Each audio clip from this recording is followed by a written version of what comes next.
High বন্ধুরা, দেখো আজ একটা আইসক্রিম কিনে আনলাম, জাস্ট অরুণ কোম্পানির।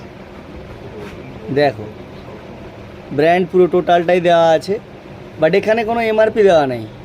কিন্তু আইসক্রিমটা বড়োর উপরে 10 টাকা করেছে, দেখতে খুব ভালো লাগছে। ওটা দেখো খুলছি, মানে জীবনে এরকম কোনো দিন ফালতু আইসক্রিম আমি কোনো দিন খাইনি। আইসক্রিমের ভেতরটা শুধু দেখো, দেখেছো? শুধু গেজা আর কিছু না।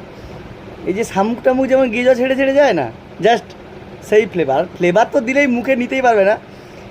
আমি আইসক্রিমটা রেখেছি, অলরেডি নিচে জল কেটে গেছে। মানে আইসক্রিমটা দিয়েছে এতটা, তার মধ্যে এতটা আছে জল, আর বাকিটা ফেনা। মানে আমি যা ঠকেছি 10 টাকা দিয়ে, যেন না তোমরা আর কোনো দিন ঠকে যাও।